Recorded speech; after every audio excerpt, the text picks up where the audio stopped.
Welcome to the second episode of Mantras, Mandalas, and Meaning with me, Yelena Avaristic, and Alexandra Podubnaya, Sasha. Hey, Sasha, how's it going today?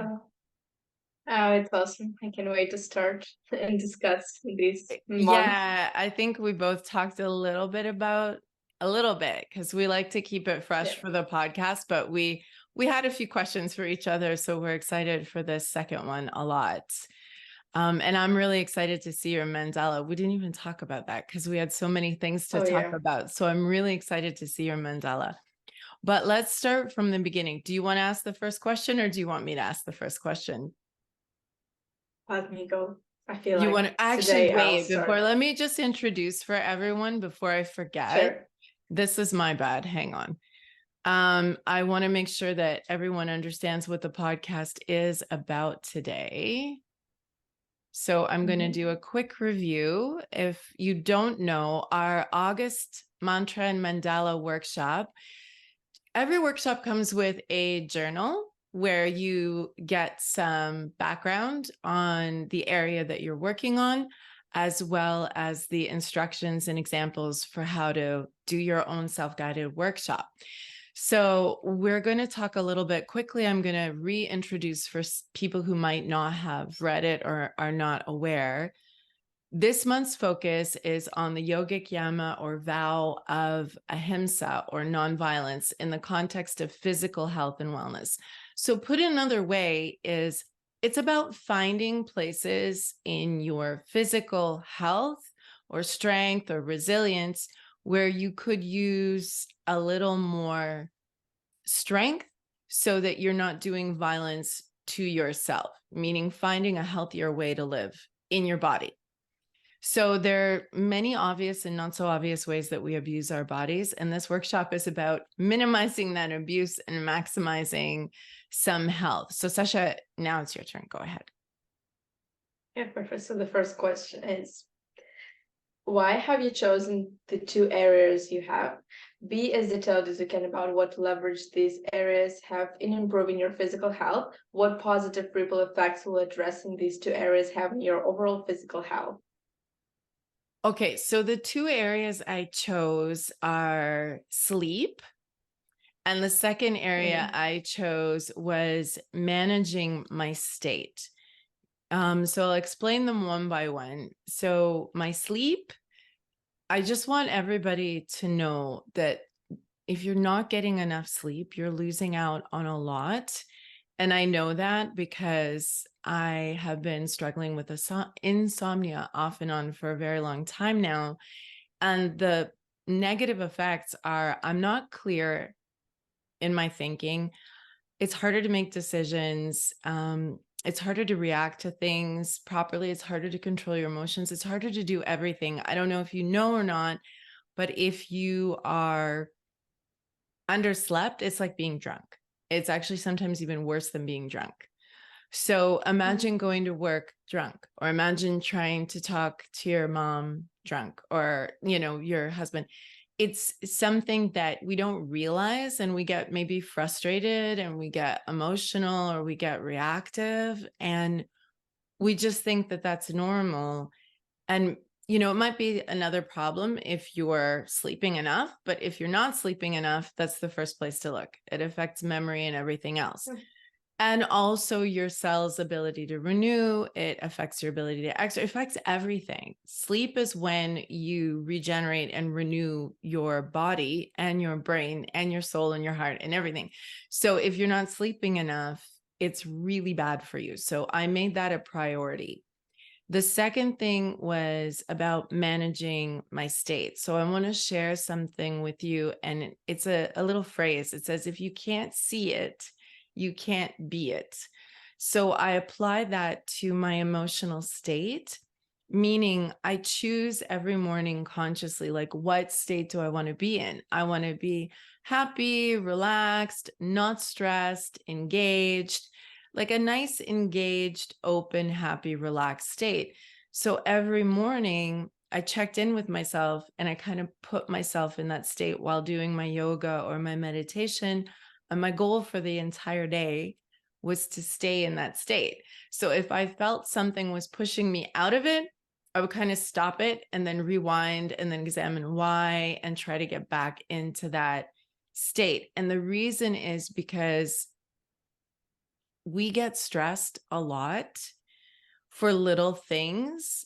And I don't want to talk too much. I want to make it go back and forth, but this is really important to understand that in the modern world, we don't have the kind of stressors that evolutionarily we've been used to having for thousands of years. So another way of putting it, our stressors are now very new and we don't really know how to deal with them.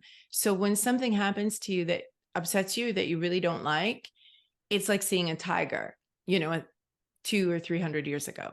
And we overreact. And our nervous system goes into a crazy state of stress, which releases cortisone into our system, which breaks us down, which ruins our emotional resiliency. It's all in the mind. It's about, what state do I want to be in? Is this thing that came into my life that I don't like, is it worth my health? Is it worth me giving up an engaged, chilled out, open, happy state? You can look at it and go, no, it's an everyday annoyance. So let me calm down, look at it, and decide what I'm going to do, but kind of remain in my state. So that's why those are the two I chose. And that's why I chose them. How about you? Which two did you choose?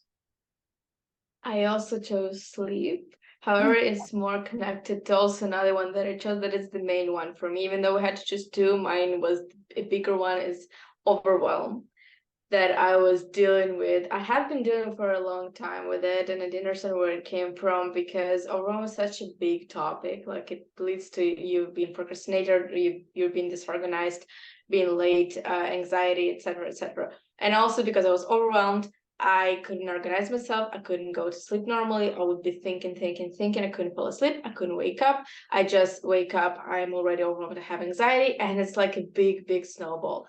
So that's why my main one still was overwhelmed, because actually as soon as I started like applying different structures, it fixed also sleep much better.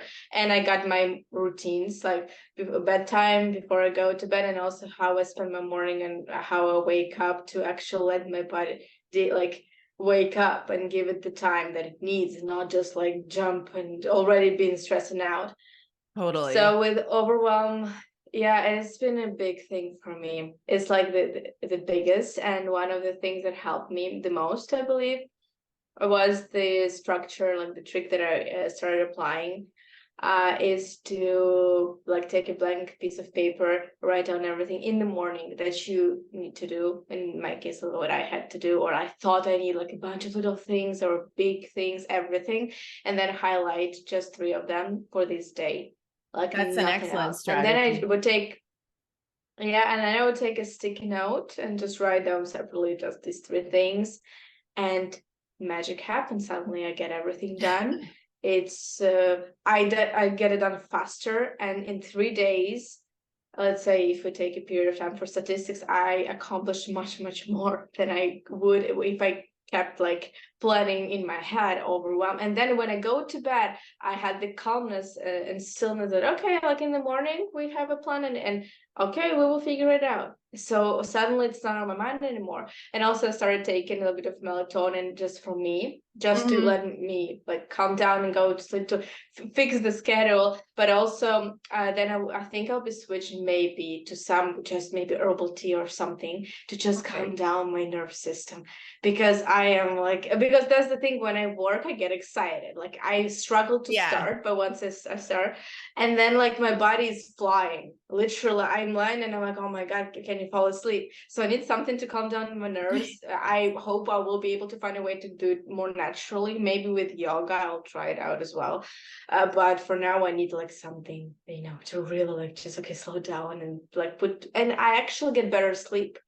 That's why I said they're connected. That also, except for my head being calm, I also, thanks to melatonin with herbs, because it has a lot of things that help you fall asleep and calm down, I get a better sleep. even if I sleep for 8 hours or 6 hours, I feel much more energized and awakened when the next morning. And like just from the moment I wake up, like in 10 minutes, I already feel like pretty okay. Yeah, if 10 minutes is always like you feel dizzy, you go to the bathroom, you're like, oh my Yeah. God. But in 10 minutes, okay, I start tasting life. And I'm like, yeah, okay, it's good, it's good. And then 30 minutes, I'm pretty much able to kind of already start interacting with the world. And in an hour, like I'm perfect, which before would take me around 3 hours. I swear, 3 hours to just get started with the day, to just be able to start and not answering messages or anything. Oh yeah. But those 3 hours I would spend with anxiety and paranoia that I'm not doing anything.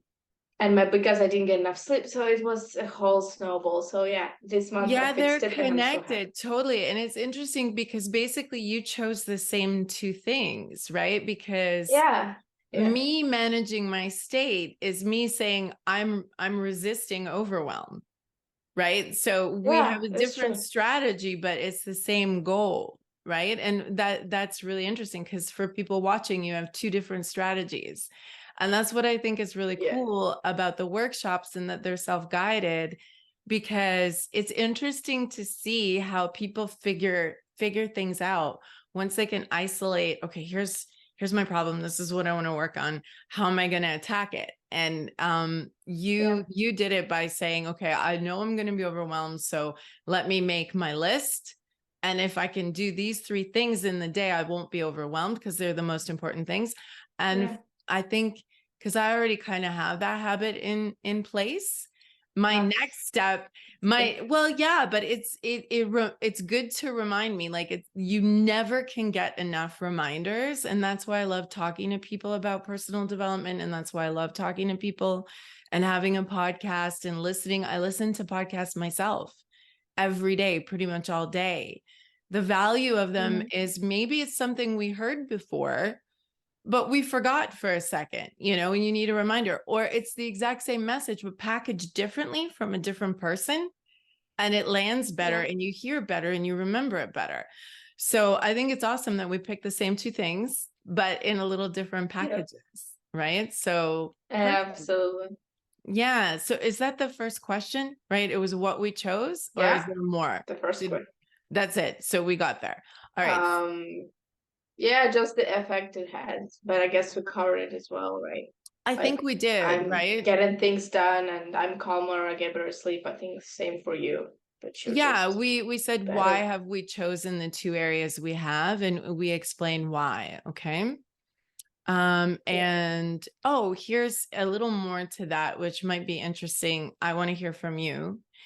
Um, Basically, here's a very important component for this workshop and many others, is the concept of resistance, right? I'm going to read right from the workshop because I want it to make sense. Yeah. Each day, resistance comes up before you engage in the new behaviors you've agreed to, because it will. Write down what form it takes. What's the inner talk? Where is it coming from? What reasons or excuses is your mind serving up to you to prevent you from disturbing its comfort in the familiar, blocking you from taking better action? So I'm going to quickly explain why I put that there, because there's something I'm very aware of, but I wasn't aware of until somebody made me aware of it in my own personal development journey. I read about it. And what is resistance? So, to make a long story short, our human brains are wired to keep us safe and to conserve energy. Um, Before we lived in a more modern industrial age, we had to hunt food, right? So you spent a lot of calories hunting and gathering food. So your brain was trying to protect you by disallowing you from using too much energy to retain calories.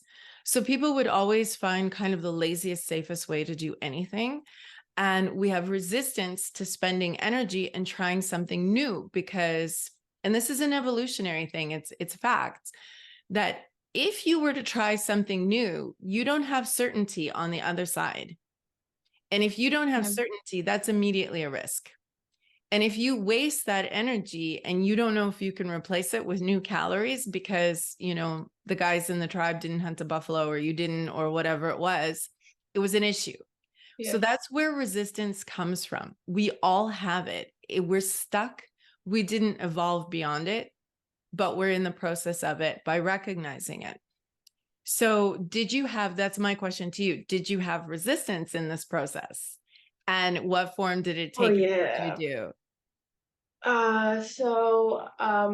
Like the resistance of writing through things and highlighting, actually no, because I really was excited and I was like, yeah, that's medicine is gonna help me. So it was like right away there. That's why it was easy. And then I saw the effect. However, I wrote the three things, but I had to do the three things to avoid overwhelmed and anxiety and stuff.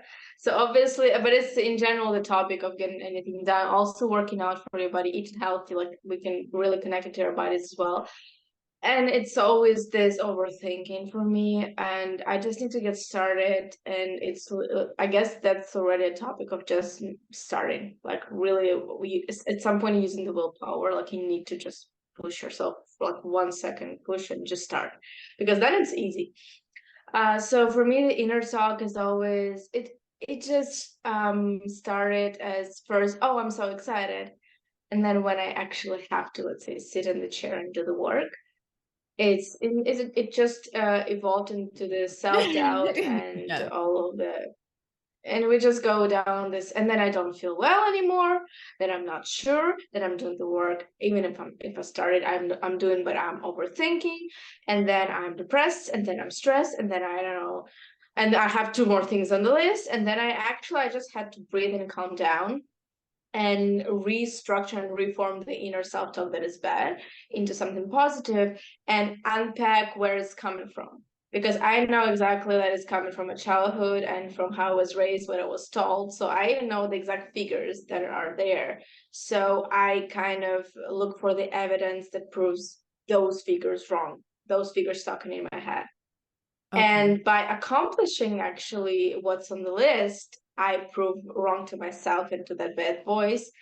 And then I feel better. And the next day, it's just a tiny bit easier. And then it's a bit tiny, like still tiny bit easier. Like in a week, it's already, let's say, 1% easier.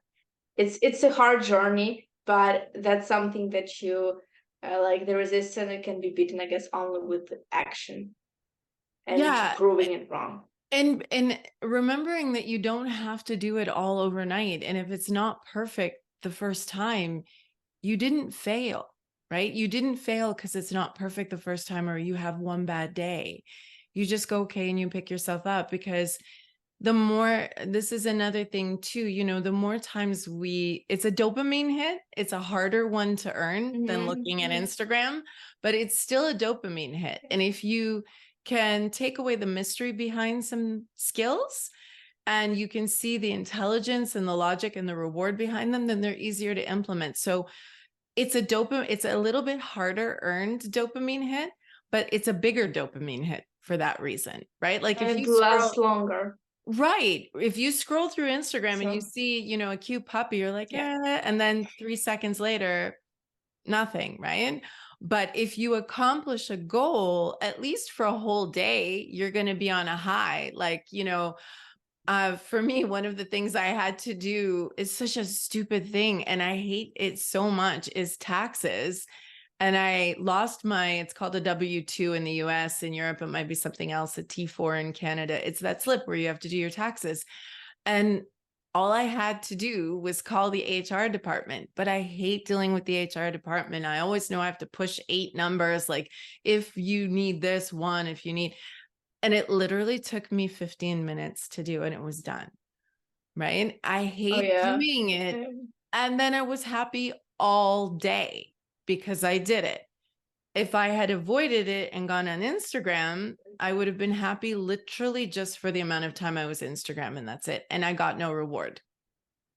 Right. So these are the things that it's dopamine. It's all dopamine, but some dopamine, remember this, dopamine that's harder to win is better quality and it lasts longer. Dopamine that's easy to win, like easy to get, is lower quality and lasts shorter. So we all want dopamine hits, but how are you going to get them? Right. And it doesn't mean you have to climb Mount Everest tomorrow to get a huge dopamine hit, But try, like, I like your, I like what you did, the sticky notes, right? Yeah. Yeah. Yeah, also sometimes when I need the push, I get angry with myself, I get like in this position of being a mom and I'm like, oh yes, Sasha, like, you know what? Just go and do it. Like, okay, you have to reply to this email. No, I'll do it right now. Like, I get so angry and aggressive with this guy. I know you won't be do it. Like, you won't do it. If you don't do it now, you won't do it for another 3 days. And then you're gonna be like, okay, I have a feeling. I'm like, just get it done. Just get it. Like, and I really just go a little bit like angry at myself and aggressive. Like, just get it done. And I just do it. Like, I just grab my phone. I'm like, okay, yeah, I did it. Like this. And sometimes it helps me also when I'm laying down, scrolling, looking at kitties and puppies. Sometimes like, okay, that's not a go. Just start. Look at the time. I don't know, maybe it's not the taxes for everybody, Yeah. And but if sometimes I really need this harsh energy on me. I heard a really good thing that you just reminded me of. Someone said, I'm allowed to look at Facebook or Instagram or social media until I like some 3 likes, like, but I have to be honest. I can't delay the likes. So if you really like the puppies you're seeing, you put like, then you go to the next video. And if you like that one, you put like. So once you do 3 likes, that's it. You're done. That's all the social media I'll you're allowed try. for the day. So if I'll you try. find, For the yeah, day, oh, that's hard. That's a challenge. yeah, but at least, it's kind of like you don't want to maybe throw yourself. Everybody's different. Like some people quit smoking. That's a really bad habit. Cold turkey, they have to. Mm-hmm. They're like, if I have 1 cigarette, I'm buying a pack in 3 days. There's no way, right? And some people will say, oh, I couldn't do that. I had to cut down and cut down. And when I cut down, then it was easier for me to quit. So everyone's different, but I think the takeaway here is on the other side of resistance, find a way to get on the other side of resistance. Resistance is normal and it might take you Mm-hmm. a little time and you might fail and you might mess up. Just pick yourself up and try again. Don't dwell on failing, Yeah. right? Fail forward. As long as you're failing forward, we all have to fail. That's how we learn. Nobody ever learned from success. We learn when we Yeah, fail.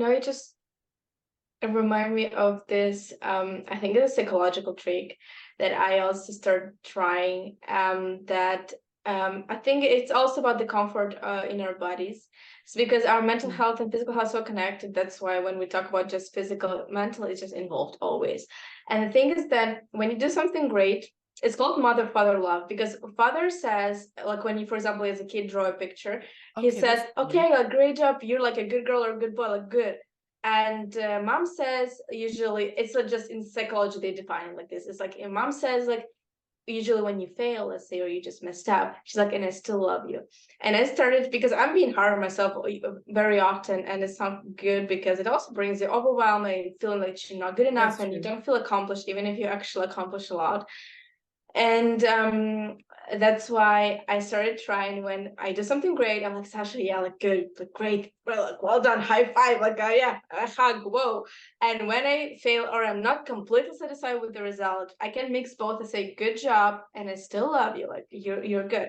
And I also like give myself hugs sometimes, not in public if you don't feel comfortable, but it's Right. really like, it's like takes 3 seconds, but it's really great and it's really comforting. So like a couple of days ago, I did like nails, for example, and I wasn't satisfied as much. And I know that in the client is on the cloud nine, like it's fine. But my head is like, oh, you did this and this, you could have done it like the other way. And I go into that, I'm like, and I still love you, and I still did a great job because it's good and it's better. And now you know your mistakes, learn from experience, you're good. And you know what? Like literally 1 minute of talking to me like this, and I saved myself an hour of beating myself up for something that actually is not worth it. Yeah, I mean, that's a really smart strategy. That's an excellent strategy. And I agree with that 100%. And you can just make notes and say, okay, because what would be the alternative that every time you do something, you're like, oh, it's good enough, or, I did a great Yeah. job, or she was happy, my client was happy, therefore I don't have to improve. That's really not an option if you want to be excellent, Yeah. right?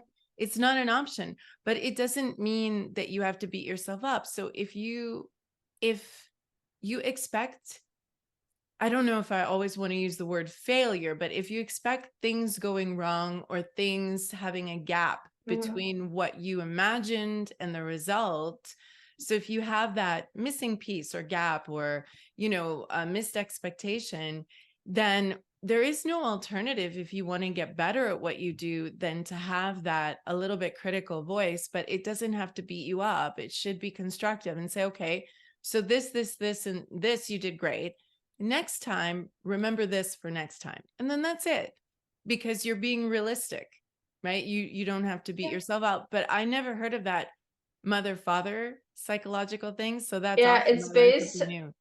on the concept of the love, because I know that like I'm being hard on myself, and usually these people, they like, let's say in our psychological like self, that we didn't get maybe that gestalt, or how it's called in English, close Yeah, from yeah. father and from Mhm. mother, and or they were colder or warmer, it's always, every family is different. But the thing Of is course. that we have to being able to fulfill ourselves as adults already, and just being there for ourselves when maybe our family is overseas or abroad. So you give yourself this like support, like, and I still love you, like, okay, it's fine to make mistakes. How else are you gonna learn? And then you just Of give yourself course. love no Yeah. matter what, because you love yourself no matter what, and then you have the energy to improve instead of being depressed in a month of beating yourself up. Yeah, and I heard it said somewhere, and I'm going to mention it now, but also at the end. So I'll mention it a couple of times during this episode.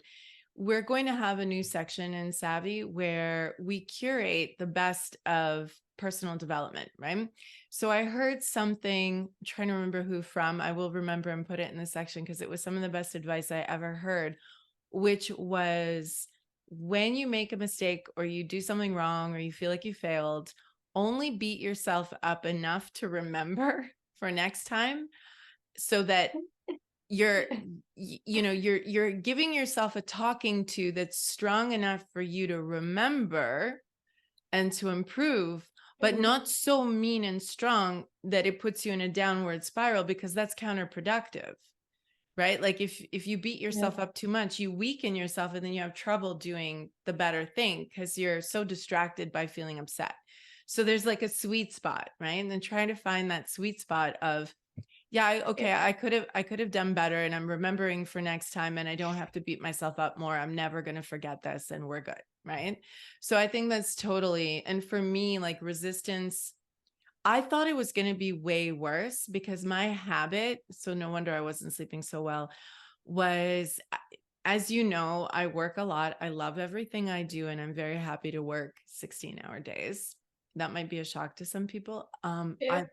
Yeah, for sure. I love everything I do. But there's a little part of me before I go to sleep where I'm like, oh, I missed normal life. Like I want to see what's going on. So I would watch a Netflix episode, which no, because I have a personality, I'm very curious. So if I watch one episode, of course, the writers write it so you want to watch the next episode, but it's already available on Netflix.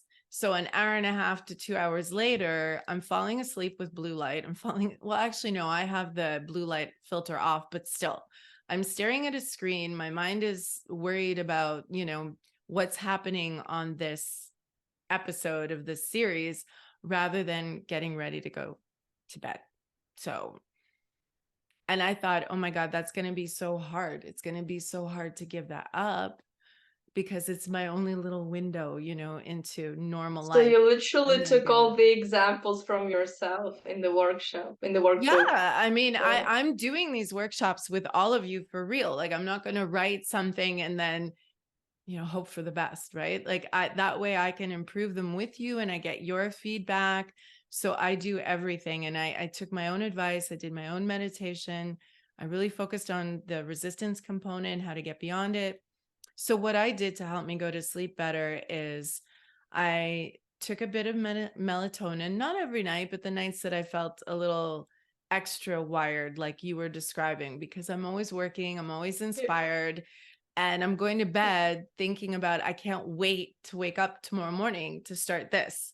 So it's very hard to unwind. So I would do a yoga session that is particularly for relaxation, winding down, getting ready for bed. Mhm. And to be honest, at first I was like, oh my God, I don't have the time to do this. Okay. But if I watch a Netflix series, our episode, I think I'm going to watch it for 20 minutes or half an hour and an hour and a half later. So actually saved me time, because the yoga is 20 minutes. And in 20 minutes, I would be so wound down that I was almost falling asleep before it was over. And I would have to like shut down my computer and then just, lie down in my bed, and I was out. So it actually worked. And now I can't go to sleep without it. Now I'm like, okay, I have to do my yoga before I go to sleep. And I have no That's interest. awesome. Yeah, I have no interest in watching Netflix. Like, we might even cancel our membership. Ryan might watch it. I don't know. But I'm at the point where I'm about ready to, because I can find it somewhere else. If I really, really want to watch it, I can, or something, I can do it. But I don't have the option of doing it before I go to bed. So, and anyway, I don't want to. So let's move on to the next thing, because, but That's I great. think we covered that Do you want to well. ask the question? Yes, I'm going to ask you the question. Now I'm moving on. I'm scrolling down to read it. What have you realized, gained, or felt today in honoring your agreements? So this was for every day to write in the journal, but we're going to change today to over the whole month. So what have you realized, gained, or felt in over the whole month in honoring your agreements? Right? Overall. Yeah. Overall, I felt more control over my life. I guess I mentioned in the last episode, but now it's even more control and accomplishment. Like I really felt like, okay, I'm a Awesome. responsible adult and I can do this. So I felt my own Awesome. power of doing. And I think the best thing of me being overwhelmed and always having anxiety about not being organized enough, not being productive, blah, blah, blah. And now I feel like, okay, I did it. And suddenly, when I first heard, oh, just 3 things in a day, oh my God, like that's too little. But I was like, okay, let's try with 3 things because I like to be maximalist. I would write 10 and then be overwhelmed. But I was like, Right. okay, let's follow the rules for the first time in your life. So I shall follow the rules. And then I realized that, oh my God, 3 things a day. First of all, I feel perfect. And I am not writing foolish things, like they're important things and I choose good things. And basically I do get them done and it's just perfect, so I have time to, like, this gap between work and sleep, so I can calm down and do other little things that are like for a routine. And actually I am being very productive and I feel accomplished. I do things and I do them well, and because I also can take breaks in between because I have time, because there are just 3 things, not 10. And then my maximalists, my perfectionists suddenly calmed down. They were like, yeah, that's cool because you're doing this perfectly. Oh, that's great. But Yeah. obviously, I also have to be honest that, like yesterday, it was Saturday, for example, and I planned like 3 things, but they were more time consuming than I thought. Okay. And I thought I would clean and reorganize my apartment as one task. Like just in case somebody wants to Mm. do the streak, there's like you have to be ready for like. And it took like an hour and a half to organize one little closet. So obviously, then I was like, okay, it's 10, I should go to bed or start preparing to bed. This is why, let's say, the part of clean and reorganize the whole apartment and clean the whole apartment, it couldn't be accomplished because Okay. logically, okay, it was more time consuming. And suddenly I was calm with not being able to finish the whole room. I was like, yeah, it's fine. But I mean, I did the whole thing. I mean, I didn't, like, I kind of took it so easily that, okay, yeah, I mean, I miscounted the time. It's fine because I had to do other things and but I finished other two. And because before it would be a disaster, and trust me, I would stay till 5 a.m. cleaning the apartment and organizing everything and then being that tired. Okay. And today I would be like this. Yeah. So 'Cause it kind of you, influenced also, yeah, me being this max and hard on myself basically, right. and Because making my body stay. you had the two agreements with yourself that you have to get enough sleep. So you couldn't keep going until 5 a.m. So there's that. Yeah, and beat the Yeah. overwhelm. So And, it's tricky. and stop the overwhelm, because you would have been previously, you would have been overwhelmed and then stayed up till 5 a.m. like in a And panic, then I'll be more overwhelmed pissed the next off, day and then because I overwhelmed need the next sleep. day because Yeah. you didn't sleep. And it would go into, yeah, I mean, that's really important. Managing expectations too for overwhelm. Sometimes we're going to make a mistake. It's not really a mistake, because how would you know? You assumed it was going to take this amount of time, right? And Yeah. you can always, when you promise yourself not to be too overwhelmed, I've done the exact same thing, like exactly what you just said. And then I look at the closet that's half perfect and half, a apocalypse, like just mess. Yeah. And gone, okay, I so know. in the grand scheme of my life, what's more important, the other half of this closet or full night's sleep? Easy answer, full night's sleep, because I will deal with the other end of the closet eventually. Nobody's going to die. I'm not going to die. But if I don't have a full night's sleep tonight, then very important things, more important than this closet. The closet is, that's Rolling Stones song. Sometimes you might not always get what you want, but you get what you need. That, like, I use that a lot when I have that issue where I get stuck like that. Like, it didn't go the way I'm like, well, did I get what I wanted? No. Did I get what I needed? Pretty much most of it. All right, I'm good. Yeah. Mhm. Yeah. So clarity, it helps with clarity. So I'm glad to hear that. Yeah. Let's move on to the And what next. about you? For No, what me, about you? oh Tell yeah, me that's yours. right. Yeah. What have I realized, and what have I realized in honoring the agreements? Oh, wow. I realized that it's way harder to keep that overwhelm at bay some days than others. And then I realized that I am very determined to do that. So I have some skills around that. I started actually using the mantra. So I'll go back down to the mantra just to read it word for word to make sure it's exact. Mm-hmm. And Sure. I started using the mantra, and I realized that sometimes when things are not as easy as you think, or you get like new things that trip you up. So let's put it this way. There's certain things that start taking me out of the state that I want to be in, or start having overwhelm rise. I'm very good because I've done those things before. I've dealt with those things before. When it's something new and I've had a lot of new things come up, it's harder. And the mantra Yeah. really helped me. I learned that the power of mantras really is a thing, right? I mean, I know it, but I felt it. I really felt it directly in my life this time. And the mantra is, I am certain that just on the other side of resistance is vibrant health that everyone, including me, is worthy of. So I wrote the everyone, including me, is worthy of, because sometimes when we focus too much on ourselves, we focus on like, can I do this? Should it becomes too overwhelming. It's like you're carrying the whole burden.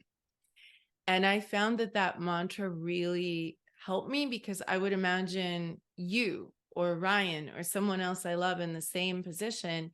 And I would say, okay, if they could get beyond this little bit of resistance and they could just calm down, how much better would it go for them? I want that for them. Why don't I want it badly enough for me? Why? Why am I not? So I learned that sometimes for me, it might not be for everyone, but for me personally, I have to remind myself, offer to yourself the best that you would offer to somebody else. So you can do That's a this. good one. Get on the other side of that resistance. Once you do, it'll be much better. There's no guarantee that anything in life is going to be perfect, but better is always better. And it helped me. So that's what my takeaway was. That's a good one. Okay. Yeah. So let me go back to the next one. I'm scrolling through. Give me a sec. Okay, we did that one. Oh, this one is very interesting to me. We're still on the second question, but there's a question, then an exercise. The exercise. Yeah. So I want to know what you got out of this exercise. Observe how your new habits are affecting the people around you or your relationships with them. Are they being supportive or not? Why do you think so? So why do you think they may not be supportive, or why are they being supportive? Are your relationships changing for the better or worse since you started this workshop with some new habits? With whom and why? And what were your observations? So I guess we have to address immediately that it's any new habits, it starts with boundaries. that you have to defend your new habits by like drawing a line and setting some boundaries, and like maybe explaining, maybe not to people, why you go to sleep early, why you don't want your, like, you can, like, somebody can call you only if they're literally dying or there is a real emergency. And then people asking you, oh, but I see you online at 11 p.m. so I can give you a call, and all of that stuff. And I actually had one of my friends who suddenly decided, like, I swear, I started the workshop and she started and decided to, and she called me like 3 times a week, like at around midnight, without even asking. I was like, all right, like, what? At first I was like, well, what's going on? She's like, I see you online. I was like, yeah, I'm in my bed. And first I was like, obviously I got maybe resistance or something, like, I believe it's sort of like negative, like, oh my God, how dare she? But then I was like, okay, I never told her. And then obviously when somebody sees you late, like staying up late at night for like 6 months, and now you're suddenly like a grandma at 11 p.m. with melatonin in your bed, they have questions, and you have to like explain. Or even if like your work requires you to stay at 11 p.m. with your phone, but maybe you're already in bed, it doesn't mean you have to talk to everybody who wants some. Right. It doesn't mean So you're that was a active. big It's thing. just on. Yeah.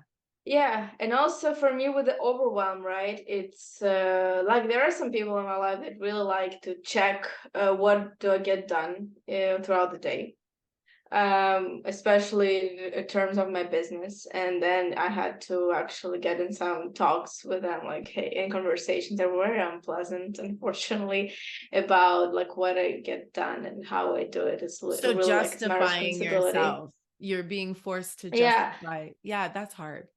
yeah. At some point, I decided, okay, like there is no point of doing it. Like, I mean, I said enough, and it's still my responsibility. It's my, let's say, business is my life. So if I mess it up, I mess it up. It's my responsibility. I will be figuring it out. So yeah, however, yeah, I did face some of the misunderstanding and this kind of judgment, but from other people and my friends and also my family, I got a lot of support. And actually they kind of considered maybe changing something in their life, especially regarding sleep. I believe that everybody's suffering and struggling with good sleep, like yeah. So some people really are supportive, and it's so cool when you have a small team, when you're like build on your own. But also when you're a team for yourself, it's great because you really learn how to build a relationship and feel when you're overwhelmed, not like going on for like many months and then suddenly being burnt out, because I had this, for example. So it's actually important. Yeah. And, the burned out thing, our next workshop, I'll discuss it in more detail at the end of this before we Yeah. close this one, but it has to do with managing emotions. And the more burned out you are, the harder it is to do. So all the things are connected, and I'm trying to run the first workshops on the most fundamental habits so that people can have a very strong foundation to build on, right? Because there's certain habits, if you don't have them in place, they'll throw you out. When you're trying to get another habit, they'll undermine you, right? Not having enough sleep will undermine you no matter what you're trying to do, no matter what. Yeah, Right. absolutely. So that's why, you and I think I would be interested to hear what other people have chosen too. And this workshop will probably come around again, but it's interesting to me that because we didn't talk to each other, right? So just to make it clear for anyone listening, we didn't talk to each other. These are self-guided workshops. You make your own choices. But I mean, I guess Sasha and I are similar. We're both pretty much A-type personalities. But we didn't discuss this, and I didn't want to know what she chose, and we didn't want to discuss it. So it's fresh and spontaneous for you on the podcast. Yeah, and it's interesting that we chose the exact same ones, right? And I think they're very fundamental.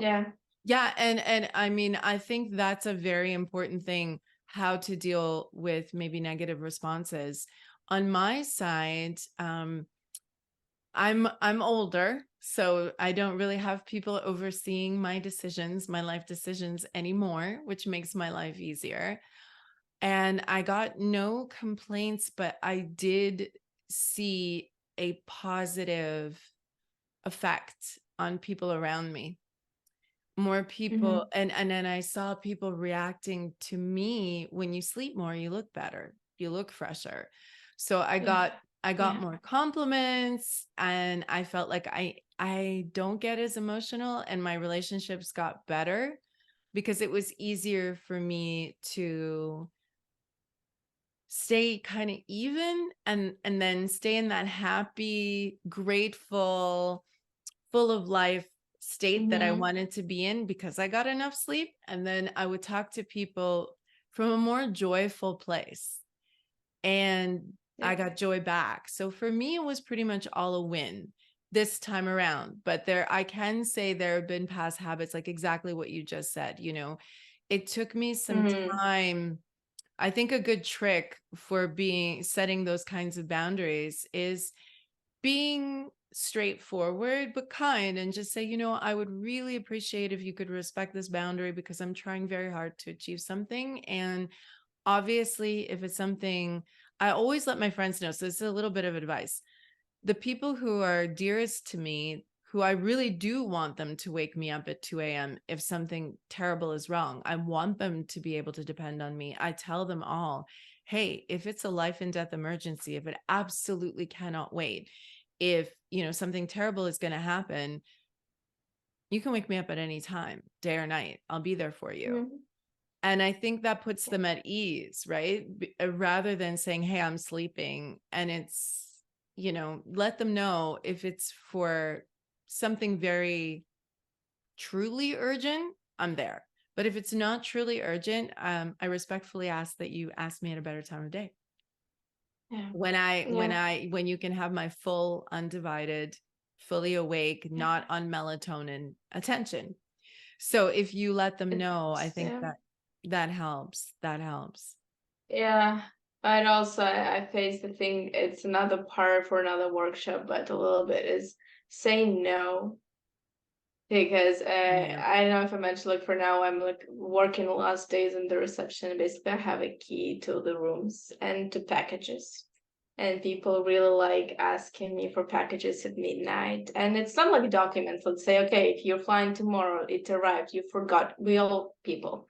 Yeah, right. Documents, no problem. But they got a purse, they got a hoodie, and they literally interrupt my free time out of my work. I'm not getting paid. Yeah, and they DMing me on a Saturday. Some people are brave enough to call me on WhatsApp because I have a WhatsApp group with all the tenants here.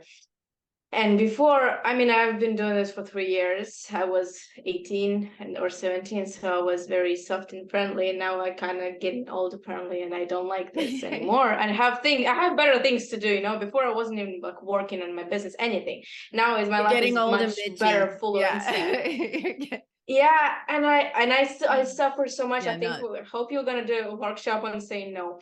I need it. Yeah, actually I am. I was actually debating, it's interesting that you say that. I was actually debating the next one being on boundaries or on managing emotions. But I think managing emotions first, because setting boundaries is hard and can bring up emotions.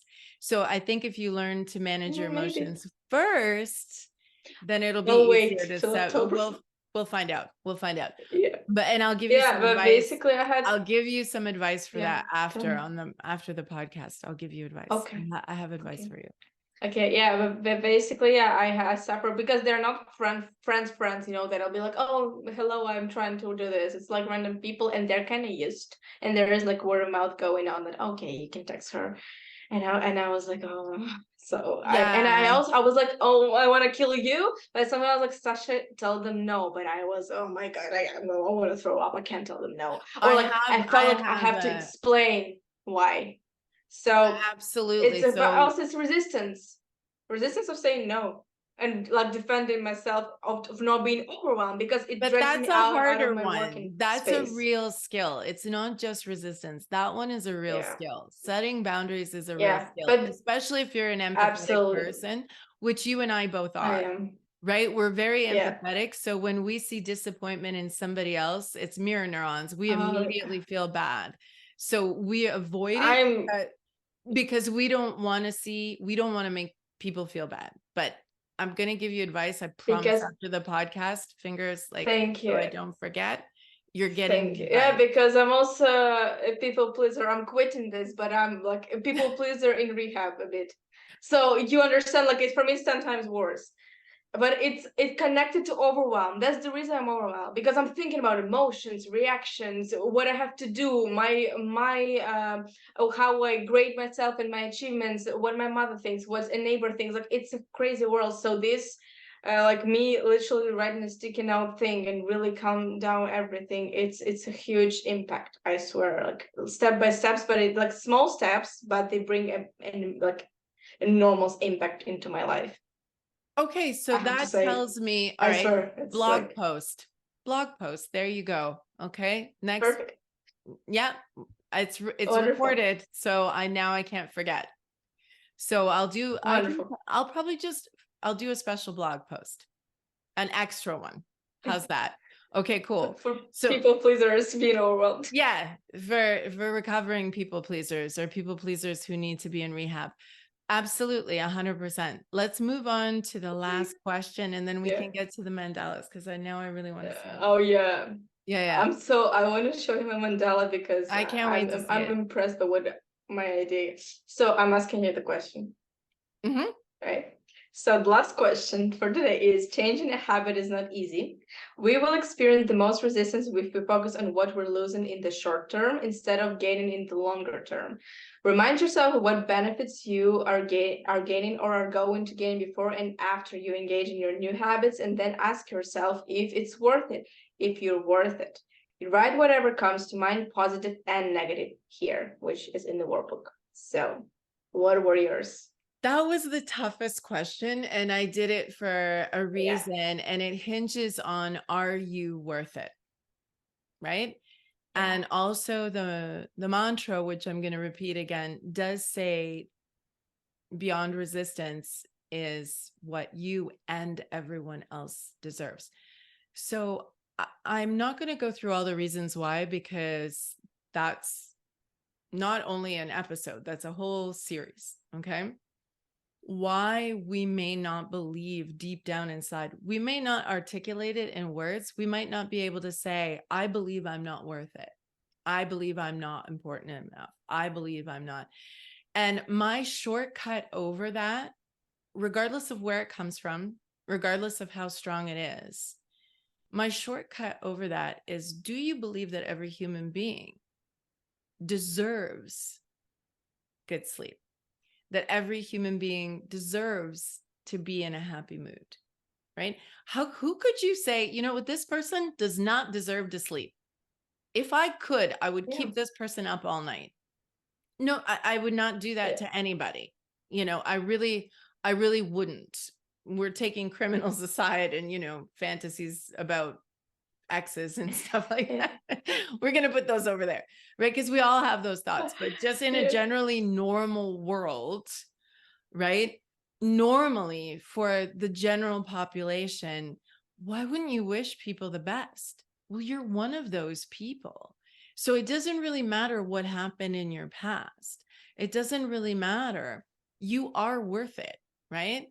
So for me, when I thought about that, like the sleep and also staying in the mood, I'm like, okay, well, I'm worth this. I'm disrespecting myself. Because if I could snap my fingers and give this to another human being, the health and wealth that comes from good sleep and a stable mood and a positive, happy, grateful outlook, would I, if I could snap my fingers and give it to everybody, would I? Of course I would. I wish it were that easy. It's not. But the way for me to get it, for you to get it, for anybody to get it, is simply to get over that resistance. And a lot of times I've heard from a lot of people, students that I've talked to over 20 years, people I've advised in the former form of Savvy and Spirited, which was just Savvy, people I've worked with one-on-one, it often comes down to, I feel like I'm not important enough, or I feel like I'm not worth it. And that's where some Hmm. resistance comes from. So for me, the short answer is, I think to myself, not only am I worth it, everyone is worth it. And also, how am I going to serve the people that I love the most? Do they deserve the best version of me? Yeah, they do. Like, my mom deserves the best version of me. That woman slaved her whole life and tolerated so many things so that I could be where I am now. And I think she'd want me to sleep well. And I think she'd want me to be in a good mood. And I have to find a way to genuinely do that for her and for me and for everybody. Everybody deserves it. And it made me really think about, where does that come from? Like, why do we beat ourselves up? Why do we not respect ourselves enough to go to sleep and to stay in a good mood? Yeah. And to put those boundaries up, So for me, that helped me realize, no, I'm worth it. Everybody's worth it. Nobody should. There are times, of course, in circumstances where you can't help it. Terrible things happen. Somebody had a heart attack. Of course, you're going to go to the hospital and stay up with them all night.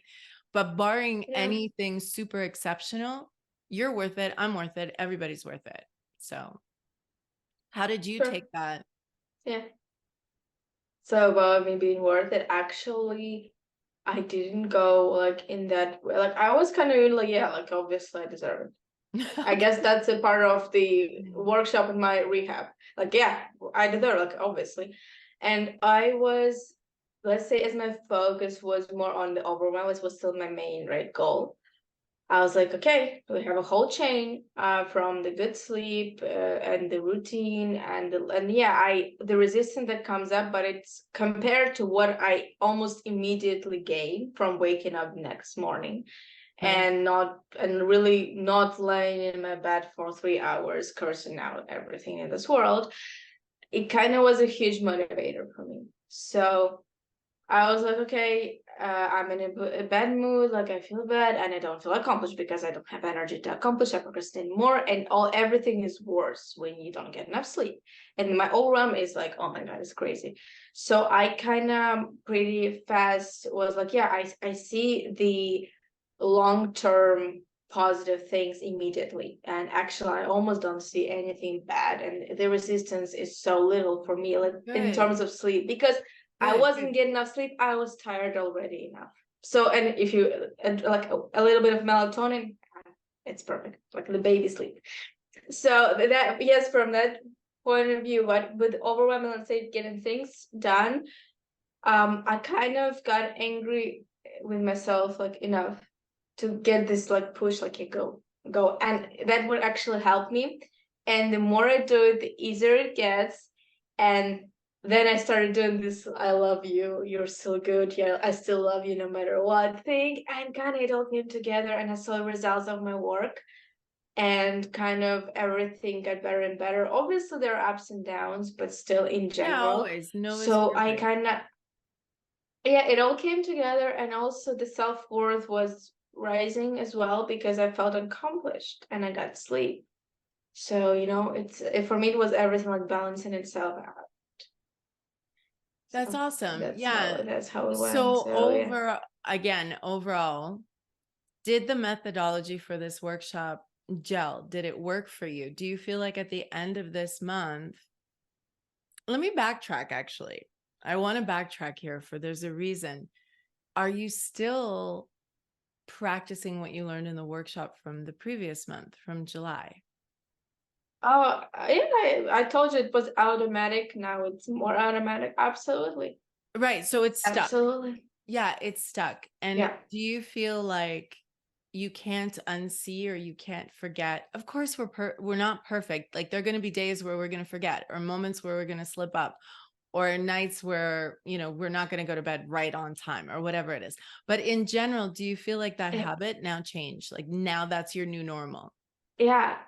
That's the magic about the workshop. Yeah, I might forget the mantra. I might forget the whole workshop in a year. Maybe I won't be able to go precisely, But the but it's habit will be already a there. part of me. It's like a part of my DNA. Yeah. Like I Yeah, can't, I cannot do otherwise. Yeah, I can be flexible. I can maybe adjust, but the base is there, and you won't take, like, it's a part of my personality. Let's say it's part of my morning routine. Like I will brush my teeth no matter what. that's exactly what I wanted. And, Yeah, it's in like the I will adjust brushing teeth even if I'm on a plane. I will think about it, and it's gonna be easy for me.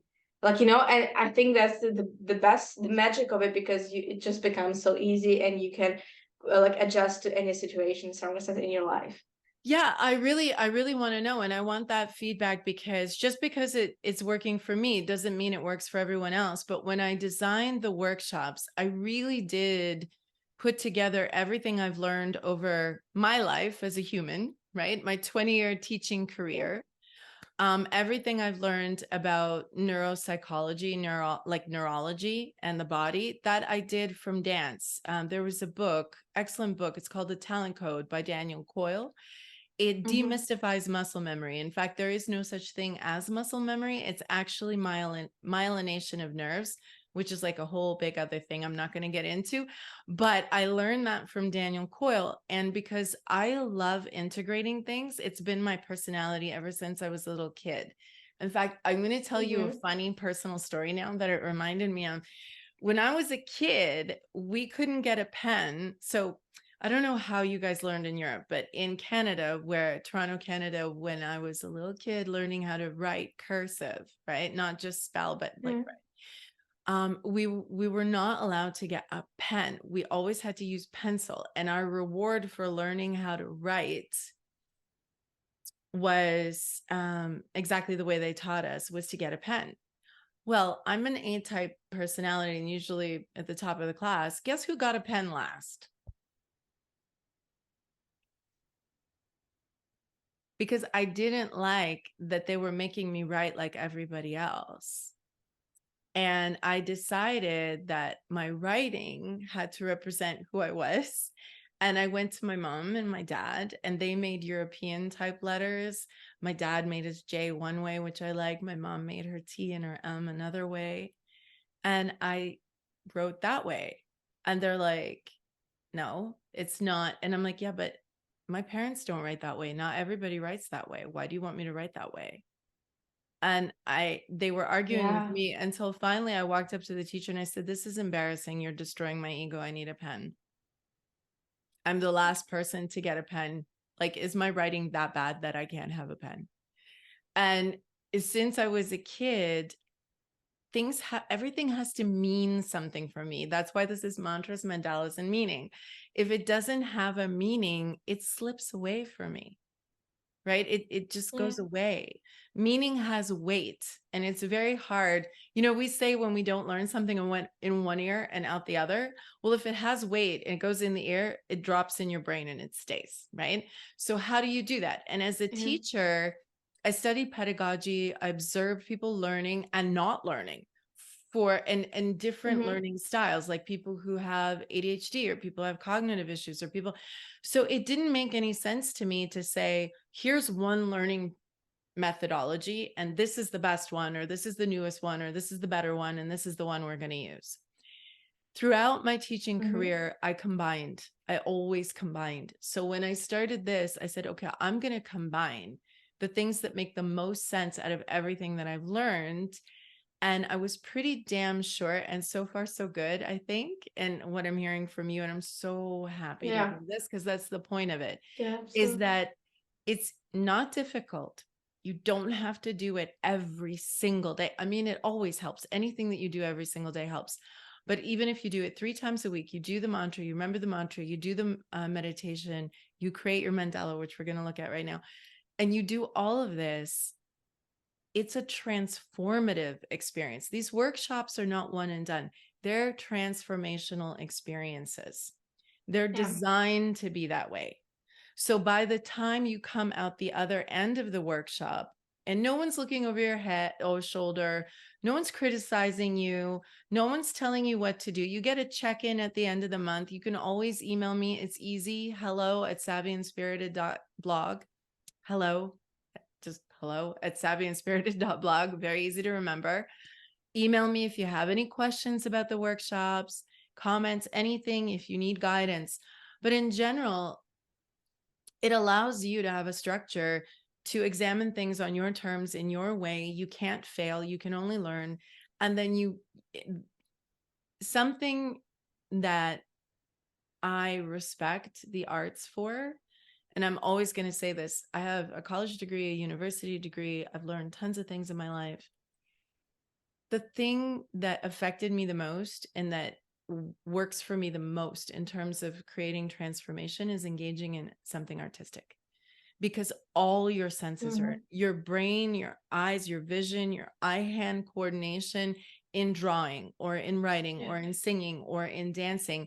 And that's neurologically proven. That's why I make you make a mandala. That's why it's a requirement. So with that said, are you ready? Are we going to check the last exercise here or no? The one that tell yourself you're awesome because you are. Oh yeah. Okay, good. Thanks for reminding me. I almost forgot. Am I going now? Because we are awesome. Yeah, go ahead. To tell yeah, I do. It's been a habit because I'm a person who, you know how when they say that people are a cheap drunk, like they get drunk on one drink, I'm cheaply made happy. Like anytime I achieve something little, I'm like, yes, I did it. It doesn't matter what it is. I don't know why. And I think I'm just happy. I'm a happy person in general. So for me, that part was easy. I don't know if it's easier for other people, but I think you should tell yourself you're awesome every time you do something because you're trying. Yeah. And there are a lot of people who aren't trying, you know? How about you? How did it work for you? I mean, as you say, I've implemented the stuff of talking to myself, hugging myself, and even when I don't do perfectly. So yeah, I mean, I just went further than just awesome. I actually talk to myself a lot. Like if you install a camera, I talk a lot. I was in a dialogue with another session. We're like, yeah, okay. I mean, this was good. Like, okay, great. So yeah, That's absolutely. awesome. I do. And I am really serious about the habit of being more like of cheering myself up more and telling myself how great I am for the things that I do, or just because I am, just because I am.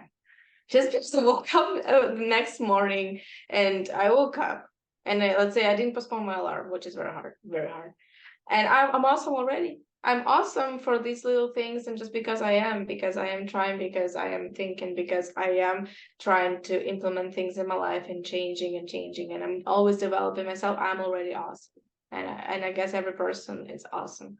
But we just like to go and focus on negative things. Oh my God, I didn't do this, or oh, I did this was not perfect. But how many things were perfect? That's true. And that's so important. That's true. And I put it in there to, in all seriousness, I know because I've this might be easier for me and Sasha, but I want to also say something for people because I've taught for 20 years. It's not that easy for everyone. There are people who have real self-esteem issues.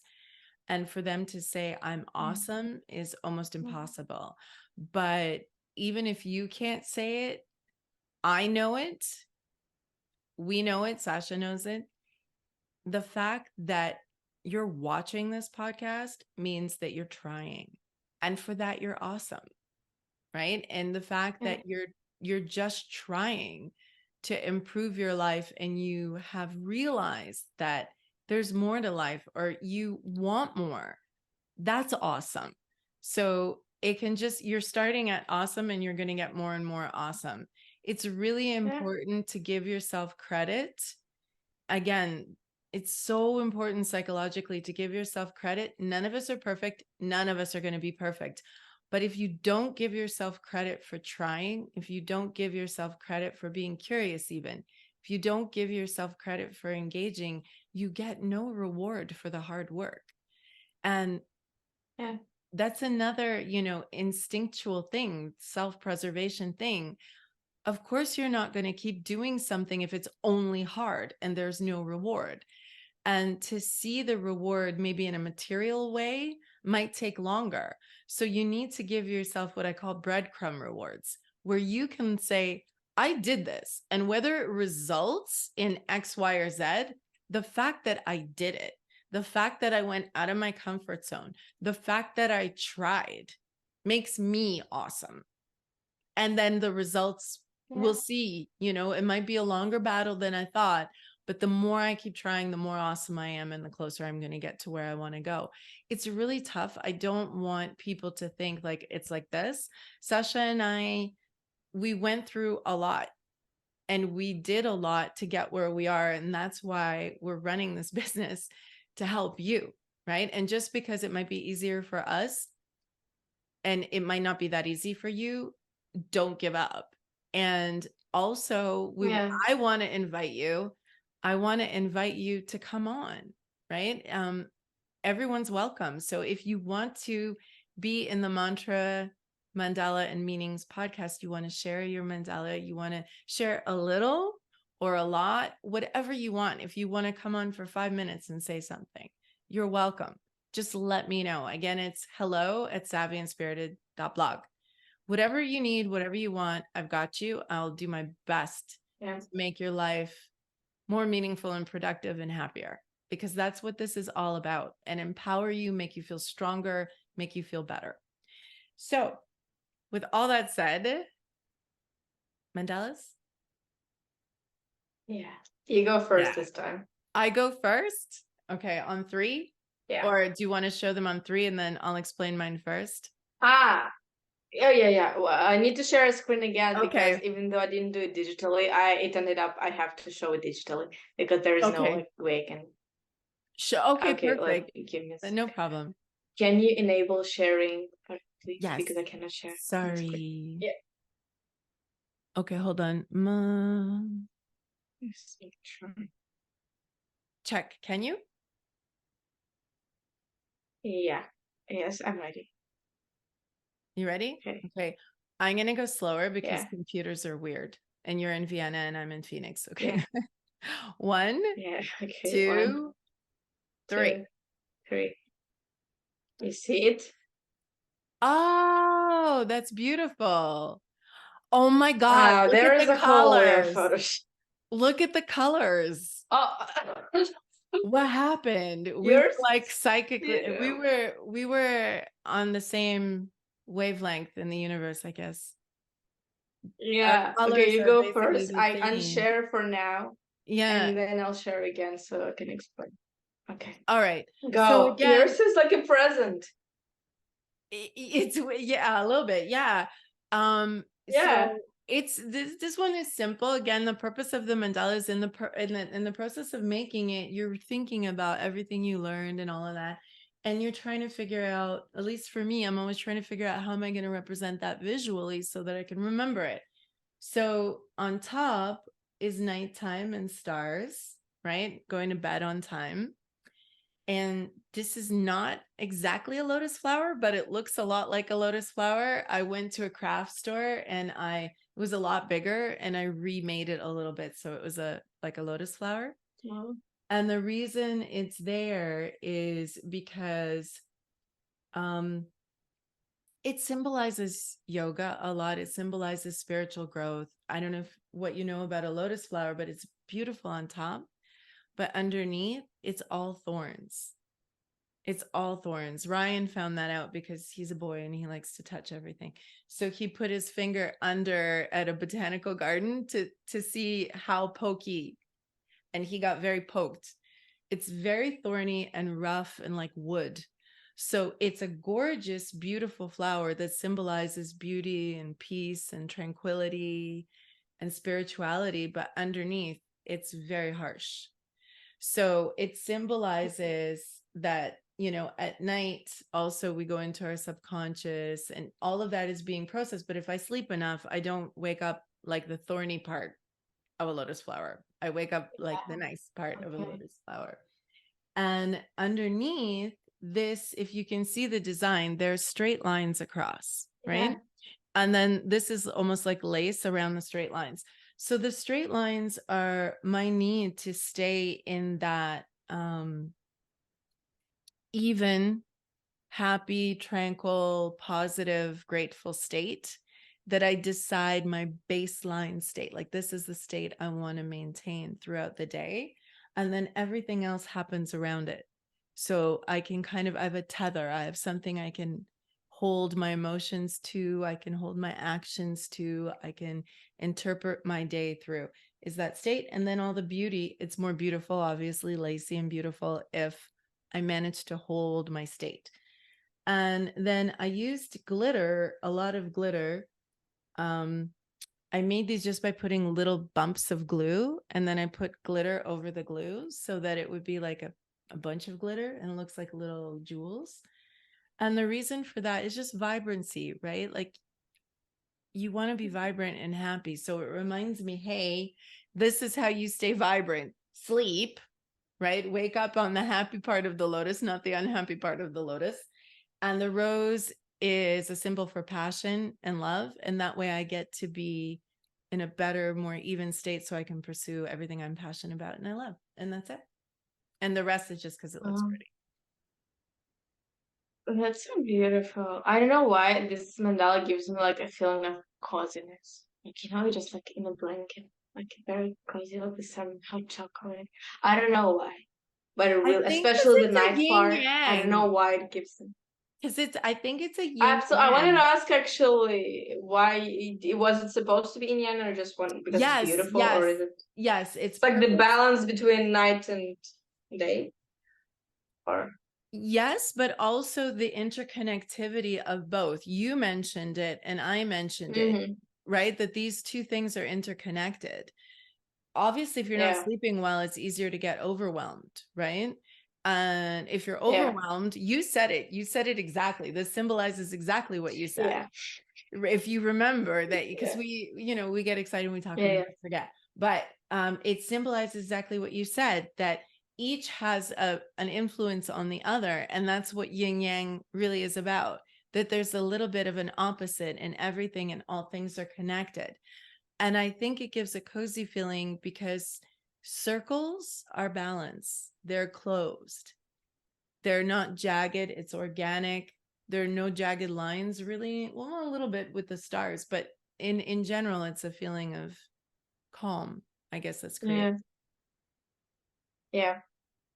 So that's I really like it. I mean, they're like just pieces of art. So I'll share again. Tell me about yours.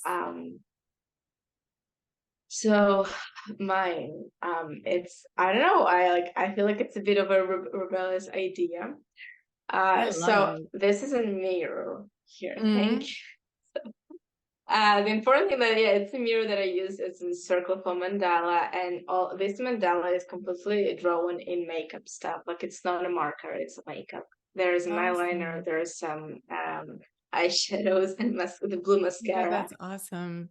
And basically there is a lot of meaning in it for me. To start with, first of all, makeup is meaning of, we love to, we take care of our faces so much. Like, we cover up, like, we don't get enough sleep, we put a lot more, for girls especially, more concealer, more mascara. Like, nobody will know. Like, we draw a happy face when we're sometimes unhappy, and it all goes from the overwhelm. Usually we're anxious, overwhelmed. That's actually the main, I guess it's very common for everybody, and for me personally, because it's my mandala. And I just remember waking up when I don't get enough sleep, and I have this running thing of, okay, you have to do this, you didn't do this yesterday, on and on and on. And I'm like looking in the mirror, dead tired from doing something here, so I can show myself to the world. That's why, I don't know, I decided to find a better use for makeup than just covering up this stuff. Because before the workshop for me was not. I love that concept. Yeah, it was not just.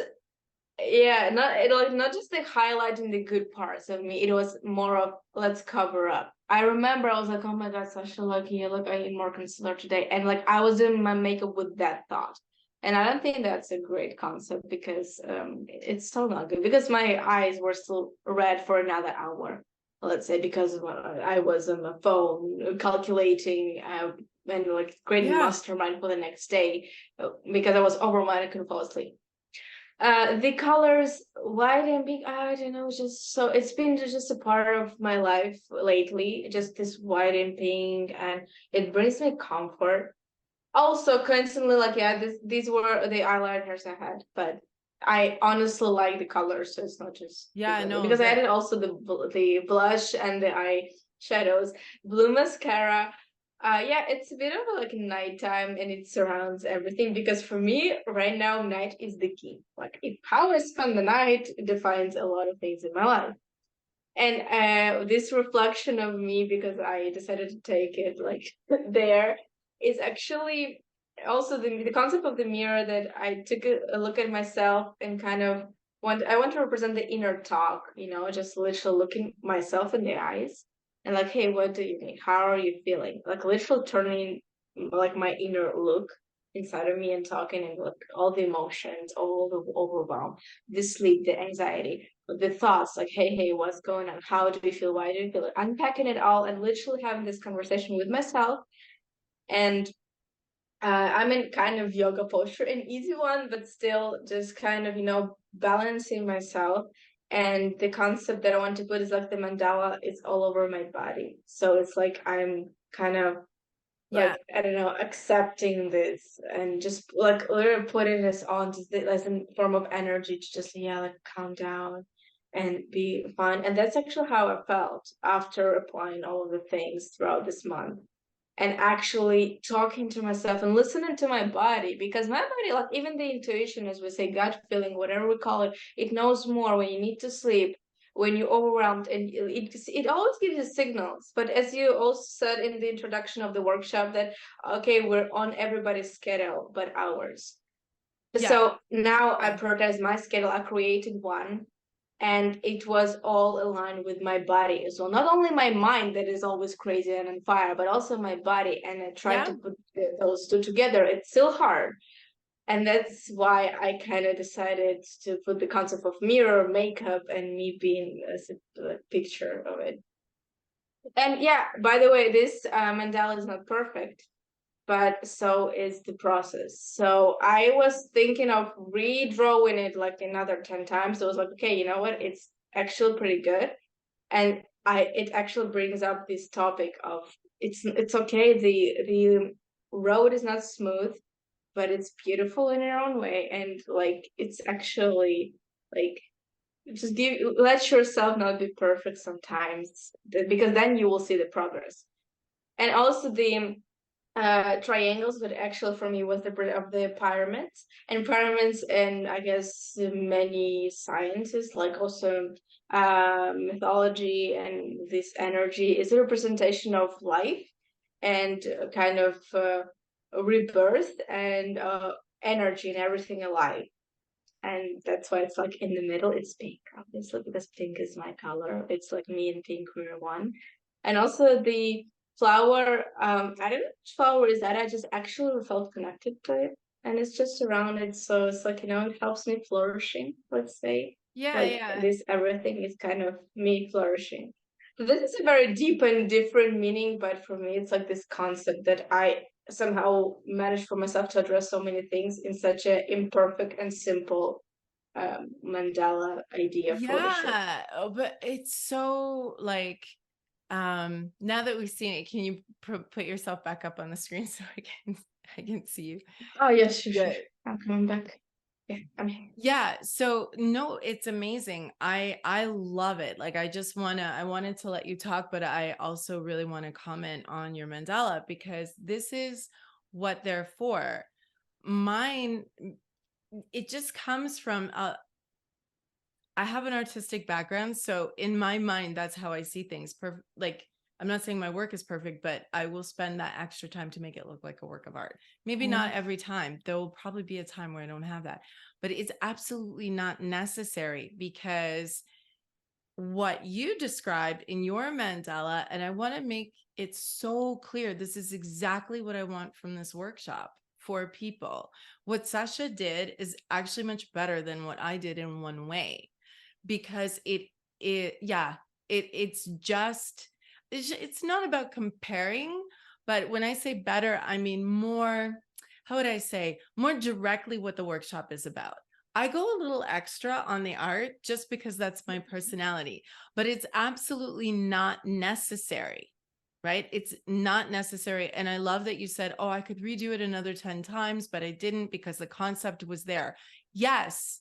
And that actually connects to what you were saying with the sticky notes. Like, here's all my overwhelm, but here are the 3 things I have to get done. And I didn't want to stop you. So I was like, let's try and remember everything you said, because you said so many things that are so important for people to hear. And that's why you're my muse, right? Like, I picked you for a reason. Absolutely. And it's because I don't know whether you realize this or not, but I read this a while back from someone, again, who's quite, and I'll put this in links too, who's quite prominent in the personal development field and very successful and very smart, in a book that he wrote, which is exactly this question. And you reminded me of it. Why is it that when we wake up first thing in the morning, we head straight to the bathroom, to the mirror, especially women? I don't want to speak for men because I'm not. First thing we do is we look at ourselves and go, gosh, shit, I look so tired. And instead of thinking, why do I look so tired? Why am I tired? What should I do about being tired? We just say, oh, I need extra concealer today. Or it's so important. We're covering stuff up.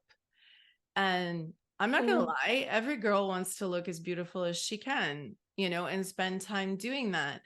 But again, without a good without foundation, not foundation that you put on your face, foundation for your life, spiritual, physical, that's the foundation you should worry about first. Do you have a good foundation? I don't care if you got it from Sephora and wherever, it's none of that. I don't care what makeup brand you use, not interested, right? We can talk about that natural makeup or whatever. But the point is the foundation that you should have, and that you should take a picture of that and put it on your bathroom mirror. Keep it in your room somewhere to remind you that exactly is what we're looking for. And you represented it so simply. And the fact that you have an image of you, it looks like it's behind it because you did it in a mirror. But looking at it, it looks like you're behind. Here was a whole shooting process with lightening. It was fantastic because that's what's underneath the image, right? And what's underneath the image is you're doing like a yoga pose. Yeah, which is something physical and spiritual. Yoga together is always physical and spiritual. It's not, all the power to people who lift weights or whatever, it's fine. And you could probably find a way to do that spiritually, but yoga is made to be a connection between, asanas are a connection between the body and the mind. So the symbolism of doing the yoga behind the mandala and the mandala being covered in makeup is brilliant. Like, that's what art is. And you won't forget, like, your ideas are so brilliant. I love them. But without going through the workshop, this is another thing that I want people to know. As much as I'm interested in personal development, that's as much as I'm interested in supporting the necessity for the arts, because they're being cut from schools, have been cut, butchered from school budgets for decades as fluffy or not important. They tap directly into our emotional states. They wake up our creativity. They force us, when you are given an art problem, it's similar to a math problem. One of the sculptures I'm most proud of came from a problem the teacher gave us. And the problem was, it was a plaster cast. I don't know if you know, they're like the old milk cartons that were like a half liter, I believe. They were very thin, perfect square. So we had to fill one of those with plaster. So it's about a chunk or rectangle, 3D rectangle of plaster about that big. And she said, okay, so you have to grip it. It has to be a kind of grip. You can hold it this way or this way or this way or however, but you have to find a way to grip it. And from that grip, create a shape or sculpture afterward. And everyone was like, what is she like? How do we do this? Right. So if this was the sculpture for me, I thought, okay, what grip do I want? And I remembered watching it, I guess, in a movie, and me and my brother were close, and we said Indian grip, right? Because it's almost impossible to let go of. It's very tight. And if you're rescuing someone or falling up, you use the Indian grip. So I said, okay, I'm going to grip it like an Indian grip. And I had a meaning and I did the sculpture around that. So the reason I'm saying that is that art is often, I went to a party. I sent you pictures from yesterday. And I had a chance to speak with a singer, and I knew like a lot of people at the party were not dancing. A lot of people at the party were not like really cheering the band on. And that hurts my heart. It hurts my heart because I dance flamenco. I'm learning how to sing now. And to make a long story short, the hardest thing I've ever had to do, and I have a university and a college, so I'm repeating it again. And I've learned many things in my life, is to learn an art form to the point where you can perform it. That's the hardest thing I've ever had to do. And it requires examining who you are as a person. It requires running into resistance and people disapproval and criticism and all these things. And art is something that directly touches our souls, and our souls are important. We need an integration of body, mind, soul, and heart to be whole people. That's why I chose mandalas. So I'm so thrilled when I see your mandalas, like genuinely so thrilled, because I see art doing what it's supposed to do. I'm not going to be Picasso. You're not going to be Picasso. Who cares? Picasso was Picasso. That's wonderful. But that's not the point of art. The point of art, really, truly, when it's first started, when people were doing cave paintings, was to understand your environment, to understand yourself, to reach into your psyche and to represent your psyche visually and understand yourself better. And a picture speaks. And you did exactly that, like exactly that. And in a very simple, direct way. And I think that mandala is just so perfect and so beautiful because you have the spiritual support. Thank you very much. Yeah, it's so profound. It's so profound.